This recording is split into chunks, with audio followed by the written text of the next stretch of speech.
Are you in danger of losing the Democratic Party and turning the U.S.-Saudi relationship into really a Republican-Saudi relationship?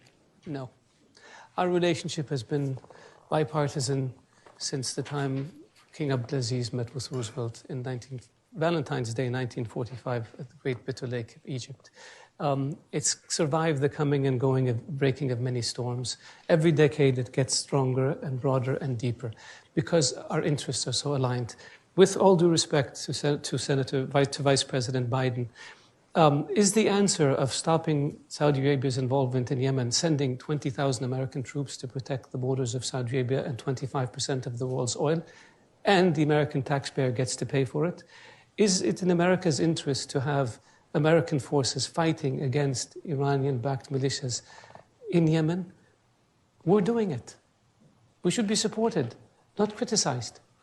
And so people have been telling us for years, if not decades, you are wealthy, you are powerful, you should take over leadership in the Middle East, and you should deal with problems rather than, quote unquote, hold America's coattails while America goes to war.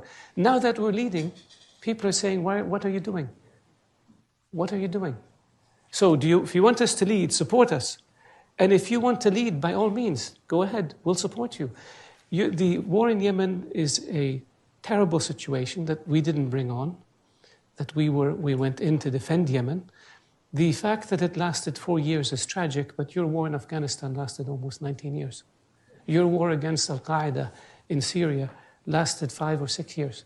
Wars are messy, and wars take time, and we're not a superpower. We're a developing country, leading a coalition of developing countries. You're a superpower, leading a global coalition of more than 60 countries, and you had a hard time with it. So let's be equal, or let's be balanced in leveling our criticism with regards to things like this. That's one. With regards to the comment by Elizabeth Warren that our interests are not aligned, absolutely not. We are aligned in terms of containing Iran. We are aligned in terms of stabilizing Iraq.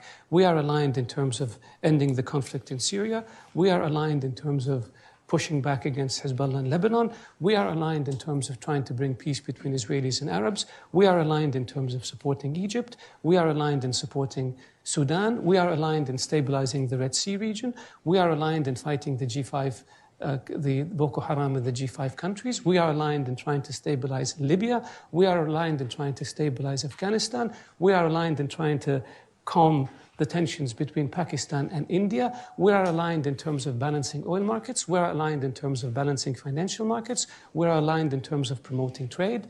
This is a hugely important relationship that the United States has with very, very few countries.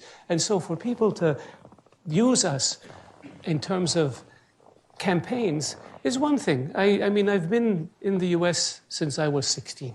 I've seen every presidential election since Ronald Reagan was elected.